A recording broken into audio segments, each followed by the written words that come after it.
You know what? No, I'm not reviewing this. I'm not subjecting myself to this torture.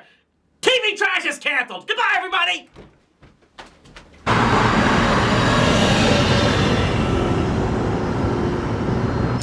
One-way ticket to Buffalo, New York. No, I make it Miami. It's warmer there.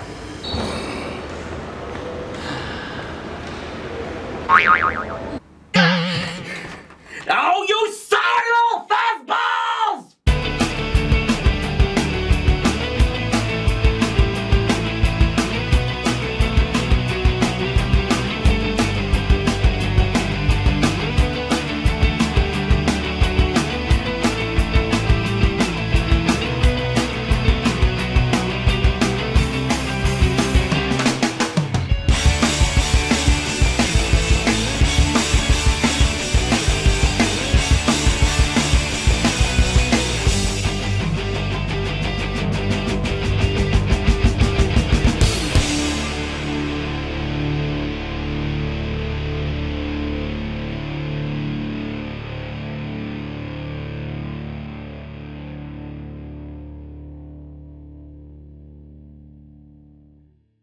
Criminy, the things I go through for my fans.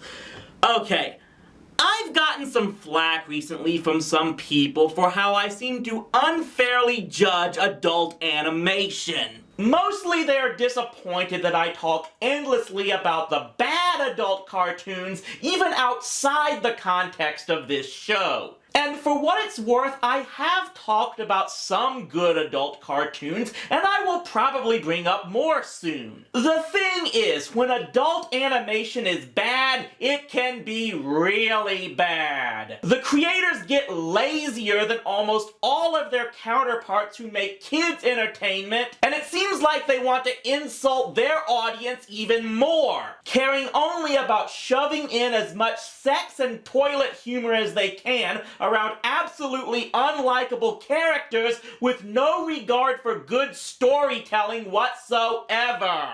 Which brings us to this thing. One of the most infamous adult cartoons ever made. And in a way, there's some type of poetry that I'm reviewing this at this particular time on the heels of my 8th anniversary and just around the same time that Spike TV has said its goodbyes. Remember how Stripperella, Gary the Rat, and Adult Party cartoon were created for the official launch of Spike TV? The Nutshack was kind of a similar situation, created to be part of the launch of Mix TV in 2007, a channel that was apparently meant to cater to the Asian market and mostly included music videos. Yeah, they wanted to recreate MTV in the internet age. It's like someone looked at the G4 network and said, "Hold my beer." So this is pretty much Mix TV's equivalent of the Spaceballs animated series. And it's one I've gotten quite a few requests for to finally review. Which I really don't see why, given that I'm pretty certain I've reviewed this thing before. That was another guy pretending to be you in a parody video. But the public has spoken, so let's finally take a look at the Nutshack. So we start with, oh yeah, rip off South Park to start your show. That will get you on my good side. And then we move into this. One of the most infamous intros in the history of animation. It's the Nutshack. It's the Nutshack. It's the Nutshack. I don't think even Krusty the Clown has the strength to ask what the hell that was. So what's the pilot episode about? It starts with two guys playing a game that I don't know how they didn't get sued by Lucasfilm for infringement, a dick joke, a masturbation joke, a riot on an airplane that involves a reject from Dr. Robotnik's lab throwing feces everywhere, and that thing's owner getting an anal probe from the worst gay stereotype you will ever see. That was all in the first 5 minutes, people! Are they going for some kind of Olympic record for offensiveness? So I think the story involves this kid named Jack moving from the Philippines to live in San Francisco. Though this version of San Fran looks like if Toontown really went ghetto. He's now living with his uncle, who looks like if Ricardo Montalban became a cheap pimp, and his cousin Phil, who, let's just say I don't like him. I'll make you proud of me and I'll help in any way I can. You're a good boy, Jack.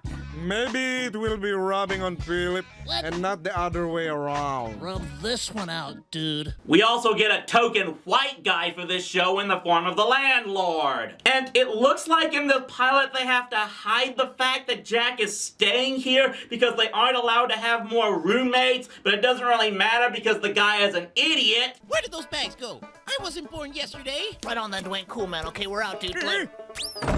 What the hell? Where'd everybody go? And it really matters even less after this episode, because for the rest of the series, he apparently has no problem with Jack staying here. Da consistency, what dot?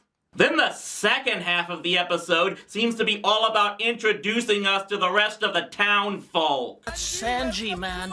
He owns the local liquor store. But actually, he's the exclusive porno distributor for Daly City.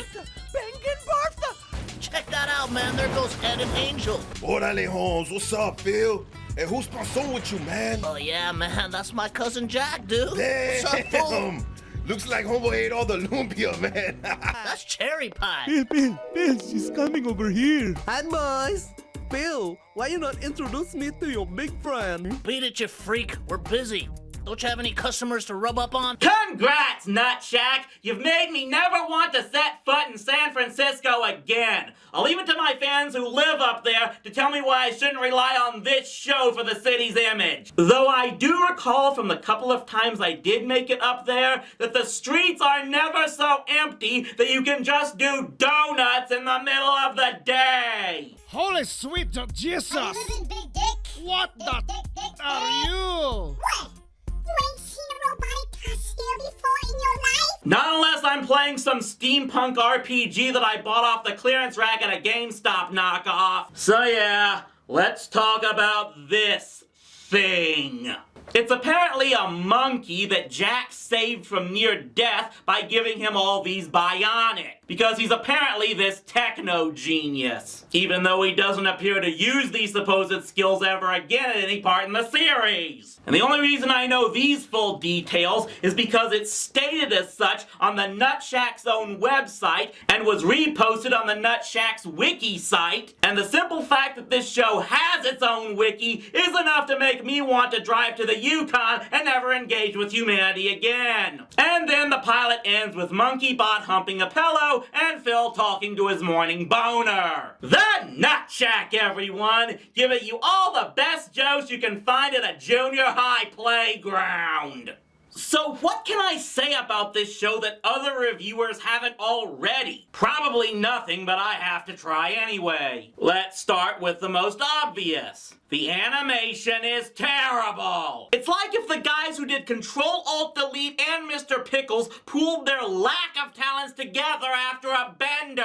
Everything is ugly, everything is slow, everything has to show boobs, butts, and crotches every 3 minutes. And then there's the audio, if you can even call it that. Let's put it this way. The MonkeyBot gets captions for all his lines, but they might as well have given them to the entire cast! Just about everyone is so hard to understand that I may as well be watching an anime without subtitles! Phil, come on, cuz. Tiger Woo, dude. Come on, Phil. Tiger Woo!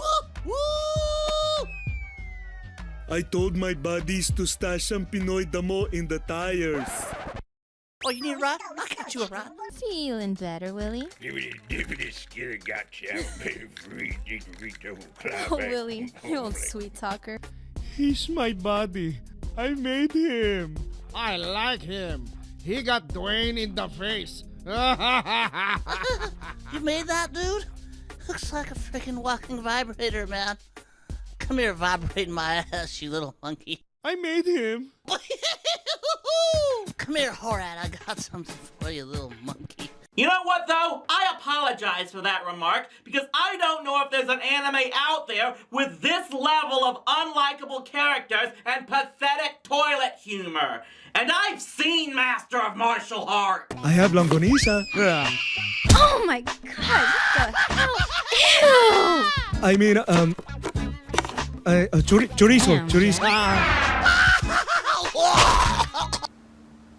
Why did they let Tom Green write an episode? It's not just that the characters are mostly unlikable, many of them are almost nondescript. There are maybe 3 characters who absolutely have distinct personalities throughout the whole show. Phil is a loudmouth who's horny all the time, and he does nothing but spew vulgarities and belittle everyone. MonkeyBot is exactly like Phil with an even more annoying voice, which makes even less sense when you remember that Jack made him before he even met Phil. And the landlord is an old white guy who wants to be ghetto because that will help him fit in with his tenants or something. I don't understand and I don't want to. And even the characters are completely inconsistent in how they interact with one another. Jack starts out the show with the hots for Cheetah here, but that's pretty much gone from the show within the first few episodes. It's like with Dave and Lisa from News Radio in reverse. In another episode, Jack talks about how he wants to be friends with the landlord because he's white, and this was about 3 episodes after he pretty much delivered a shoryuken to the guy for putting the moves on Cheetah. The lack of character personality is only the beginning of how god-awful these things are written. The episodes have almost no story structure whatsoever. There's never enough story in whatever the main plot is supposed to be, so every episode gets loaded with unfunny non sequitur pieces that go absolutely nowhere. Like, the second episode is about them going to Lake Tahoe,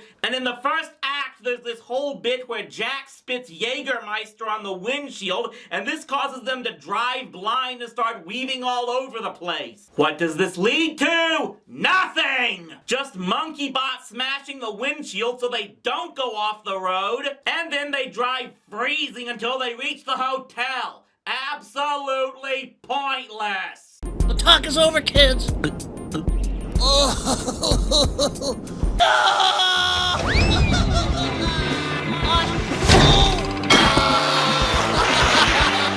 He's good, huh? Is he dead? Is the show over? Oh! Damn it, so close! And then the second part of the episode is all about Phil signing up to take part in a porno, because apparently you can just do that without realizing it's a gay porno. Get it? Because Schadenfreude and implied rape of a homophobe is funny! Then there's an episode where Jack gets a car imported from Manila, and the story is supposed to be about him getting it all tricked out, but the first act has to include this bit of Phil and MonkeyBot having to get girly makeovers from the transvestite stylist Cherry Pie because they lost a drag race in the new car that neither one was a driver in. Phil, my D-bag? Dude, you know Phil? Bitch, I am Phil. You look like little Kim, dude. You make me want to see every one of these characters get bashed in the skull. These are not the thoughts I want when watching television. Let me put it this way. I don't know how many total episodes of this show Mr. Enter watched, but the one he actually reviewed, Duck Karma, not only can I absolutely say that wasn't an isolated incident and how poorly written it was, it's not even the worst episode of the series. I can't even call it the worst when it first aired, and that was only the 5th episode. The one that preceded it, Got Surgery, just might be the ultimate example of how these people don't know how to write. The plot revolves around a plastic surgery clinic opening up in the mall, and everyone wants to get something done. Phil gets a nose job, Jack gets lipo, Cherry gets implants, the uncle gets a facelift, I think, and the landlord gets an afro hair transplant. And all of this is done to the chagrin of Cheetah, who chastises them all for wanting to screw around with their bodies, and then we eventually eventually find out she's a hypocrite because she did indeed get a boob job and nose job years ago. And then, after this scene involving them buying drugs off the street for a party that goes absolutely nowhere, everyone's surgery starts self-destructing. Because surprise, surprise, a plastic surgeon operating out of a mall turns out to be a hack. And of course, the only one who's not horribly deformed now is Cheetah. So, what was the message here? It's okay to get plastic surgery as long as you get it from a reputable doctor? I guess I should at least take comfort knowing this episode definitely wasn't written by Jenny Jones. The good news is there were only about 9 episodes in the first season. The bad news is this thing got a second season, 4 years after the first one aired. Did I watch any of the second season's episodes? No, because I'm not that much of a glutton for punishment. The Nutshack can go stick it where the sun don't shine. When I first started to watch this, I didn't think I could call it the worst animated adult cartoon ever with everything else I've seen, but upon delving further, yeah, it just might be that. Alan Gregory, Brickleberry, Mr. Pickles, and Drawn Together were all bad in their own ways, centered around grating, abrasive shock humor, and unlikable characters. But I don't think I've seen any other show put absolutely this little effort into actually creating stories around that shock humor. The show has absolutely no structure and no cohesion whatsoever. It's pretty much nothing but people saying, look at us, we're loud, we're perverted, we do drugs, and we're ass clowns to everyone. That's pretty much the default attempt by immature people to try and make mature comedy. But these people are just among the absolute worst at not knowing what it takes to write a television episode's plot. I admit I am not in the demographic that this show and the Mix Network in general was aiming for, but I would think most people in that demographic would be flat out insulted by the idea that this is what they would want to watch. Hell, I feel I need to issue an apology to Filipinos everywhere just for continuing to acknowledge that this show exists. And yet, I just know it. I know there's gonna be something worse out there. There's probably something worse out there right here and right now! Nope. Nope, nope, nope, nope, nope, nope, nope, nope, nope, nope, nope, nope, nope, nope, nope,